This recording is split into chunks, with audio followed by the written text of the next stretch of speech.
Okay, we'll go a little bit. Welcome back. This is Ganesh. We'll go a little bit details about system D services and how it can be utilized in different scenarios. If you look at the system D services, actually primarily system D services are used for system bootstrap and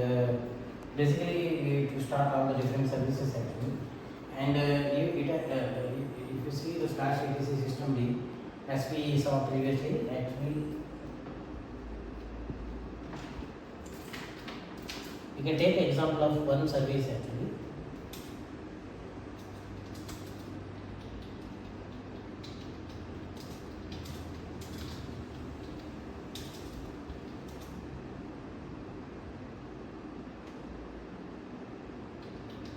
Let's say I will take any one of the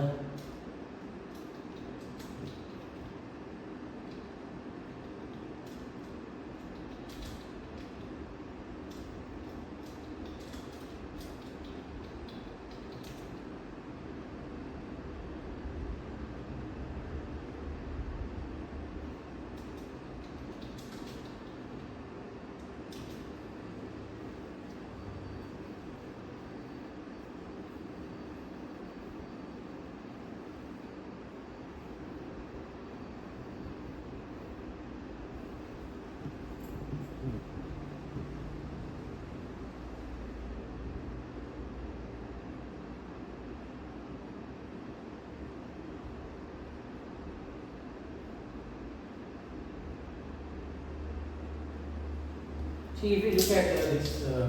display manager service, display manager is one of the services which are critical for any graphics systems, especially display manager is the manager who starts at the boot up and he will provide you the login prompt. And if you look at Linux, there's a lot of display managers. Example is the GDM, LXDM, and there are a lot of other this thing like if you look at KDM is there, HDM is there, and so many other display managers are available in Linux. And major LightDM was traditionally used by Ubuntu initially, and now it is everyone is moving to GDM. If you look at the GDM when it comes up actually, what it has to do actually, I mean, GDM service. They said if you look at in the system, there is a display manager service which is started by default. That means display manager has some dependencies. It's some minimum things has to start before the display manager and after the display manager, and or it has to wait till something has to happen. That means all this will be mentioned in the service file. That means for a display manager, you can see there say it has to wait till timeout quit service has to happen, and always the exit command line in the display manager will tell you what binary to be executed when the service file is picked up by the system team. That means if you look at the traditionally system is responsible for starting all the services at the boot up time, and there are like commands like systemctl and which we can use for starting the service and stopping the service and enabling the service, disabling the service. The commands are like systemctl enable service name, systemctl disable service name, stop service name, and start service name. And that way system is one of the critical in terms of embedded systems as well as in terms of desktop operating systems, because over the period people all most of the distribution vendors in the embedded systems, we have moved towards system D. Earlier we have a very basic file system like build root, and if you take any older file system, we used to depend upon init tab and rc.d services.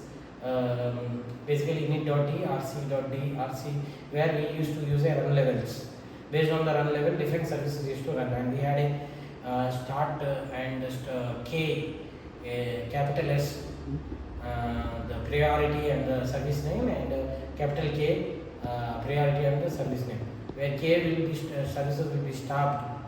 and S the services are started. That means we had older infrastructure, now it has been replaced by system D, This system D is a beautiful infrastructure which can be used for customization. And one biggest advantage of system D services is that nowadays previously when we used to do developments, we used to add a custom process management services and process tracking, watchdog management, everything. But system D nowadays comes with a lot of bookkeeping services where we can do a process management, we can do a watchdog, we can integrate monitoring services, we can lot of things which we can do, and this is one of the biggest advantage of system migrating to system D in embedded systems. And Yapto, if you look at the Yapto provides primarily a system D based build system, and that is one of the that way migrating going with Yapto will be good if you are planning a lot of things you want to borrow from open source rather than developing everything from scratch. And I will discuss about different distributions, let's say Apto, Buildroot, and if you look at Alpha Linux and Arc, Ubuntu / JBL / Ubuntu, and there are a lot of other variants available, but major variants are like Fedora and SUSE. How their relevance and all those things maybe in the next videos I will cover. As I told, we cover this is a Linux root file system introduction and the basics of file system, and but you want to go further training on the Linux kernel internals, driver development, and you want to know further about BS customization, OS customization, integration, kernel configuration, understand more deep into that, and development of application, how to do the applications with the Rust, application with the Python, application development with the C, C++, and integrate that back into the customization, develop a custom OS distribution, and integrate with your microprocessor or your MPUs or your SoCs. And I have a lot of experience with the different SoCs like IMX6, IMX8, TI, Citara platforms, Qualcomm platforms, the RISC-V, Sci-Fi RISC-V, and other custom RISC-V platforms. I also worked on soft cores on the Xilinx FPGAs on the RISC-V, and I have a lot of experience on developing solutions for Cyrus Logic platforms, EP93, XX also, and I worked with several vendors on different hardware platforms. In Intel based SBCs, AMD based APU GPUs, and Gaia based hardware, and some of the Chinese hardware vendors like Alwinner, Rockchip platforms, MediaTek platforms,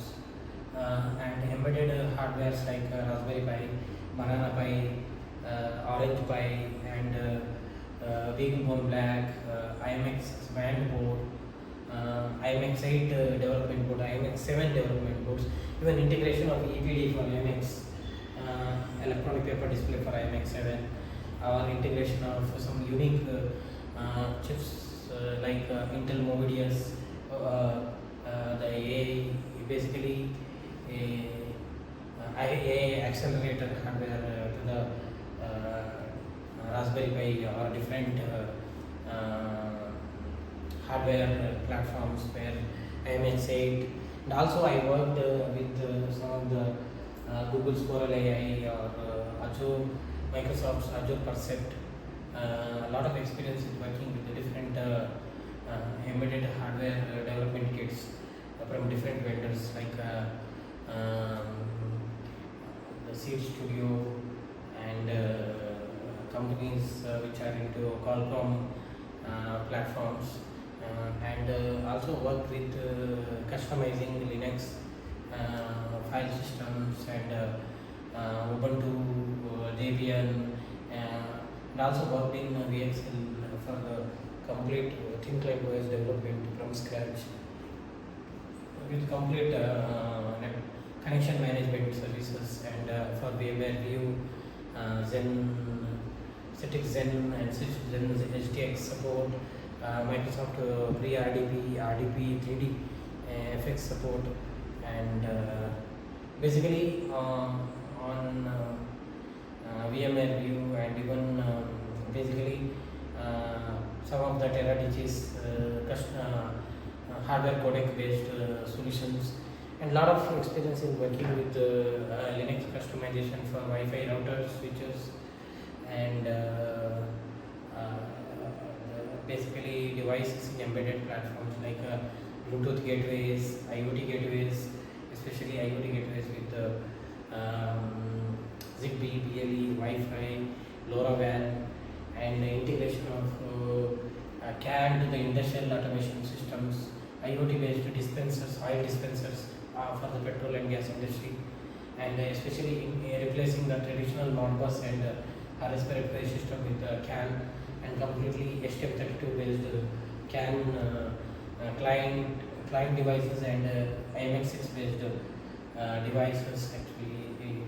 for different use cases. IMX8 based devices for automotive industry, edge gateways for automotive, and worked on in-vehicle infotainment systems for customizing the Android for the IVI, and also worked on defense products on Intel platforms, especially customizing the fail-safe, developing the fail-safe and real-time Linux for the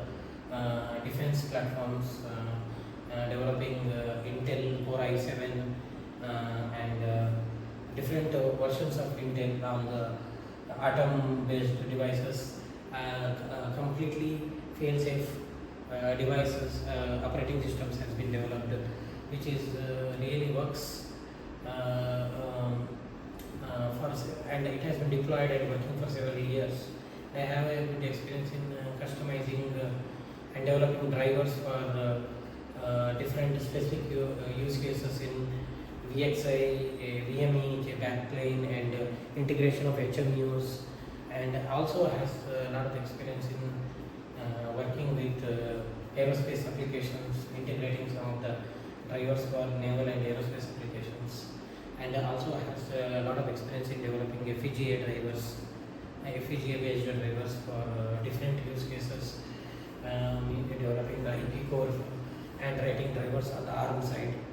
for the IP core on the 3D TV platform, and also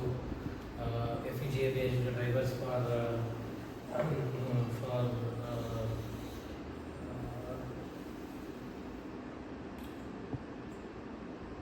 basically we can see SFP and custom protocols over fiber, and that has been on the Altera platforms, and integrating that with the PowerPC and Linux. A lot of experience in the different Linux related, a lot of experience in developing GPS and geotelematics devices with support for different features, and integration of 4G, 5G modules along with the Wi-Fi, and also worked with observatory systems, and integrating the different acceleration solutions for video, graphics, audio, and also some of the input devices like accelerometers, gyro, and devices. This is the vast experience I come in, and since last 20 years I worked in more than 30 plus embedded product development. I will be able to provide a very vast training in different areas as per your use cases. I work and I can provide training in embedded systems, bringer, BSP bringer, developing the applications specifically for a specific use cases in customizing the OS or customizing the existing distros like Apto or Build Root or whatever.